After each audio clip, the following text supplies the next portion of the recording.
के साथ यहाँ पर जुड़े हुए पंचायती राज विभाग के मंत्री चौधरी भूपेंद्र सिंह जी, भारतीय जनता पार्टी के प्रदेश के महामंत्री श्री अमरपाल मौर्य जी और उपस्थित सभी हमारे सम्मानित महापौर, चेयरमैन, पंचायत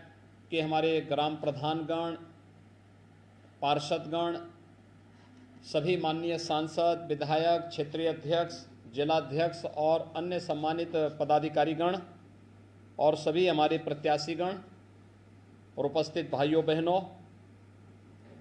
मुझे बहुत प्रसन्नता है। कल हमें इसी समय आप लोगों से संवाद बनाना था, लेकिन समाजवादी पार्टी के द्वारा जो व्यवधान पैदा करने का प्रयास हुआ था, उसके कारण हम लोगों ने कुछ देर के लिए इसे स्थगित किया था और आज आपके साथ संवाद बना रहे हैं। अभी आपके सामने हमारे दोनों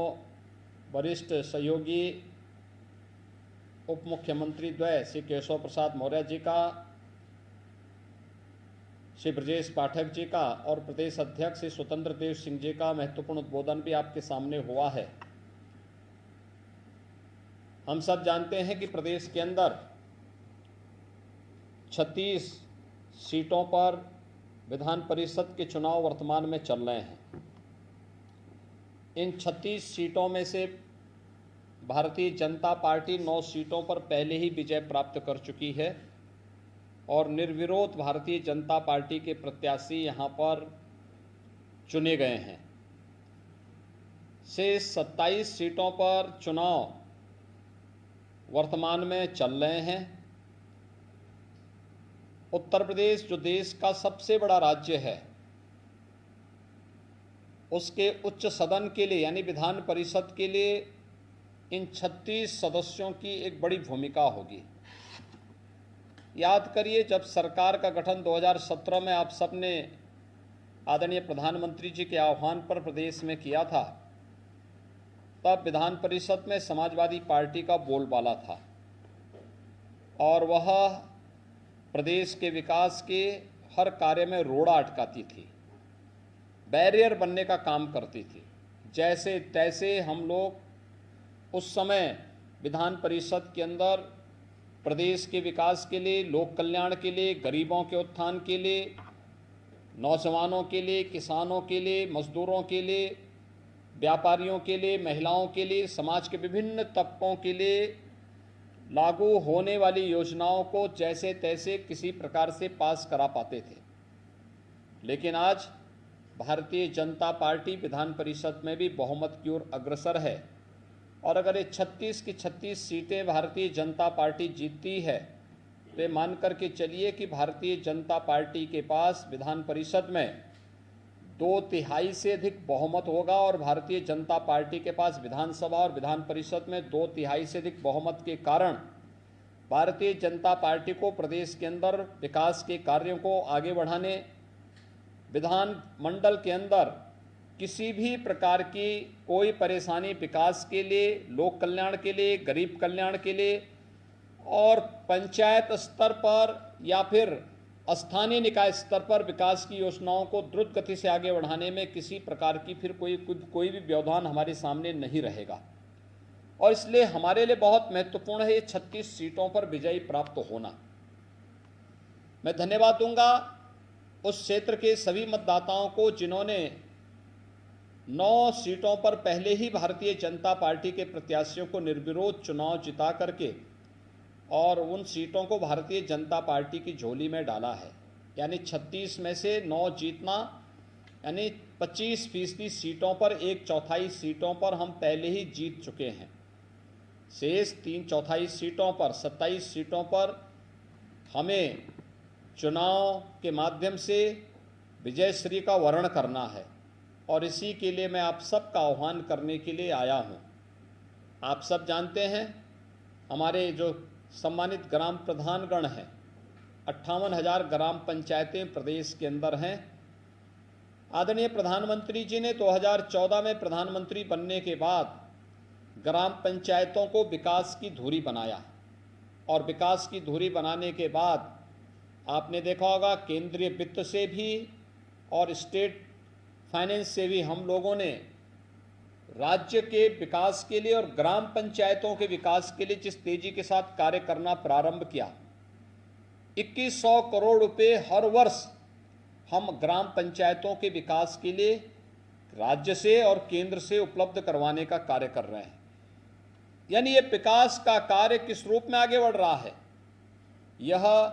आज एक नई प्रतिस्पर्धा हम खड़ी कर सकते हैं और वह कर सकते हैं जिसके माध्यम से ग्राम पंचायतों को स्मार्ट विलेज के रूप में प्रस्तुत करना, एक नई स्वस्थ प्रतिस्पर्धा। हमारा गांव भी स्मार्ट विलेज होगा, स्मार्ट गांव होगा, सभी प्रकार की सुविधाओं से आच्छादित होगा। हम हर ग्राम पंचायत में एक प्रदेश के अंदर ग्राम सचिवालय का निर्माण कार्य कर रहे हैं। युद्ध स्तर पर एक कार्य ज़्यादातर में बन चुके हैं, कुछ में निर्माणाधीन हैं और मेरा अनुमान है कि जैसे ही बनेगा, हमने हर ग्राम पंचायत में एक पंचायत सहायक की तैनाती की है, रोजगार सेवक की तैनाती पहले से है, बैंकिंग कॉरेस्पॉन्डेंट सखी की तैनाती पहले से है। हम वहाँ पे वाईफाई की सुविधा या ऑप्टिकल फाइबर की सुविधा भी देने जा रहे हैं और ग्राम पंचायत के अंदर ही गांव से जुड़ी हुई सभी प्रकार की समस्याओं का समाधान का मंच हमारे ग्राम प्रधान के नेतृत्व में प्राप्त हो सके, इसके लिए एक व्यवस्था राज्य सरकार के द्वारा हर ग्राम पंचायत के अंदर व्यवस्था बनाई जा रही है। आखिर गांव का व्यक्ति बैंक से जुड़ी अपनी समस्या के लिए बैंकों में क्यों खड़ा रहेगा? बैंकिंग कॉरेस्पॉन्डेंट सखी गांव के बुजुर्गों की, गांव की महिलाओं की, गांव से जुड़ी हुई सभी बैंक से जुड़ी हुई समस्या का समाधान ग्राम सचिवालय के अंदर ही करेगा। बिजली का बिल हो या कोई भी ऐसे अन्य बिल, ग्राम सचिवालय में ही इनको जमा करने की व्यवस्था करवाएंगे। और मूल निवास प्रमाण पत्र हो, आय प्रमाण पत्र हो, जन्म तिथि प्रमाण पत्र हो या जो भी अन्य इस प्रकार के जाति प्रमाण पत्र हो, दिव्यांग सर्टिफिकेट हो, ये सभी चीज़ों को धीरे धीरे करके हम ग्राम सचिवालय के अंदर ही इसको बनाने की प्रक्रिया के साथ जोड़ रहे हैं। और हम लोगों ने तो आपने देखा होगा पहले कार्यकाल के दौरान ही ग्राम प्रधानों के अधिकार को बढ़ाया। हम लोगों ने कहा कि अगर आरईएस का जेई या येई आपके गांव में आने में उसको कठिनाई है, समय लगता है, नहीं आ पा रहा है, ब्लॉक से आपके पास इंजीनियर आने में कठिनाई है, आपको हमने सुविधा दी है कि आप इम्पैनल्ड इंजीनियर्स में से किसी को भी बुला करके अपना गांव की पूरी विकास की कार्य योजना को आगे बढ़ाने में अपना योगदान दे सकते हैं। हमने आपके कार्य के दायरे को बढ़ाया, मानदेय को बढ़ाने का कार्य भी किया और साथ ही साथ एक व्यवस्था और भी बनाई कि आवश्यकता पड़ती है तो सुरक्षा की बीमा कवर भी हर पंचायत प्रतिनिधि को उपलब्ध करवाने का कार्य भी प्रदेश सरकार ने आपके लिए प्रारंभ किया है। और इस दिशा से एक सरकार जो सकारात्मक सोच के साथ विकास के इन कार्यक्रमों को आगे बढ़ाई है, उस सरकार के द्वारा न केवल जनता जनार्दन ने अभी हमें 2/3 बहुमत से प्रदेश के अंदर आदरणीय प्रधानमंत्री जी के नेतृत्व में पूर्ण बहुमत की सरकार बना करके दिया है, तो विधानसभा में तो हमें बहुमत मिल गया है, विधान परिषद में बहुमत के लिए ये 36 सीटों पर भारतीय जनता पार्टी के प्रत्याशियों का विजयश्री होना यह अत्यंत महत्वपूर्ण है और इसके लिए मैं आपका आह्वान करने के लिए आज यहाँ पर उपस्थित हुआ हूँ। भाइयों बहनों, ऐसे ही आपने देखा होगा नगरीय क्षेत्रों में भी व्यापक परिवर्तन लाने का काम हुआ। हमारे 17 नगर निगम हैं, इस 17 नगर निगमों को 10 को भारत सरकार के सहयोग से, शेष 7 को राज्य सरकार अपने स्तर पर स्मार्ट सिटी के रूप में आगे बढ़ाने का कार्य कर रहा है। 60 सिटी में अमृत योजना के अंतर्गत हमारे यहाँ कार्य चल रहा है। और यही नहीं, प्रदेश के अंदर पंडित दीनदयाल उपाध्याय नगरीय विकास योजना के माध्यम से भी हम नगर पंचायतों को और भी आगे न केवल उसको अधिकार दे रहे हैं बल्कि उनके समग्र विकास की एक ठोस कार्य योजना को आगे बढ़ाने का काम भी कर रहे हैं। मेरा आप सबका से आह्वान होगा, अगर स्मार्ट सिटी मिशन के अंतर्गत, अमृत योजना के अंतर्गत या राज्य सरकार के द्वारा जो सुविधाएं आपको उपलब्ध कराई जा रही हैं, इन सुविधाओं को सरकार ने बिना भेदभाव के हर एक स्तर पर पहुंचाने का काम किया, और उसी में आपका आह्वान करने के लिए आज मैं और मेरे सभी सहयोगी आपके साथ आए हैं। आज हमारे साथ माननीय सांसद भी जुड़े हैं, माननीय विधायकगण भी जुड़े हैं, हमारे मंत्रीगण जुड़े होंगे। मेरा उन सबसे आग्रह होगा, अगले 4-5 दिन का समय हम अपने अपने क्षेत्रों में जो हमारे पार्टी के द्वारा अधिकृत प्रत्याशी हैं, इन सभी प्रत्याशियों को विजयी बनाने के लिए पूरी रणनीति बना करके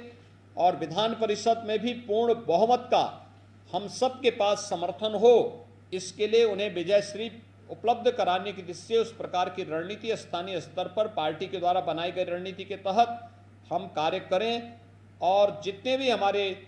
चुने गए जनप्रतिनिधि हैं, माननीय सांसद, माननीय विधायक,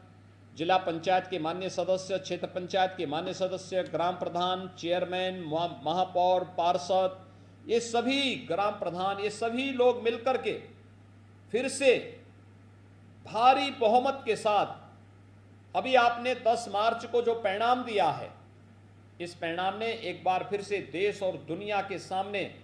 भारतीय जनता पार्टी के डंके को मजबूती के साथ आदरणीय प्रधानमंत्री जी के नेतृत्व में स्थापित करने का काम किया है। और हम एक बार फिर से इस बात को साबित करें कि भारतीय जनता पार्टी ही प्रदेश के विकास के विजन को लेकर के आगे बढ़ी, भारतीय जनता पार्टी ही इस लक्ष्य को आगे बढ़ाने का कार्य कर सकती है। और इस दृष्टि से मेरा आप सबसे अनुरोध होगा कि 9 अप्रैल को ये चुनाव होने हैं, और 9 अप्रैल के पहले अपनी पूरी कार्य योजना बना करके हर एक सीट पर भारतीय जनता पार्टी जीते, इसको मजबूती के साथ लागू करने की तैयारी हमारी होनी चाहिए। और इसके लिए मेरी अपील होगी आप सभी से। आप सब जानते हैं कि 75 में से 67 सीटों पर जिला पंचायत अध्यक्ष भारतीय जनता पार्टी के हैं। 825 विकास खंडों में से 600 से अधिक विकास खंडों में ब्लॉक प्रमुख भी भारतीय जनता पार्टी के समर्थक हैं। मेरी आप सबसे अपील होगी, 17 में से 14 महापौर भारतीय जनता पार्टी के समर्थन से बने हैं।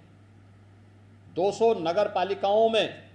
चेयरमैन ज्यादातर में भारतीय जनता पार्टी के कार्यकर्ता हैं। हम सभी का सहयोग लेकर के ऐसे ही नगर पंचायतों में भी, हमने तो अभी एक नगर पंचायत के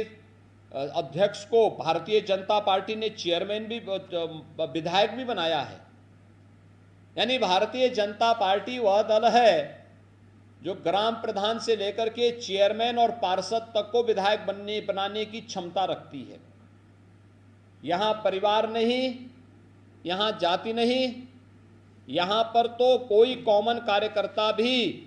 उच्च से उच्च पद पर जा सकता है। और इसी दृष्टि से विधान परिषद के चुनाव में एक बार फिर से भारतीय जनता पार्टी को आप सबका आशीर्वाद प्राप्त हो, इसी के लिए आज हमारी पूरी टीम आपका आह्वान करने के लिए वर्चुअली आपके साथ जुड़ रही है।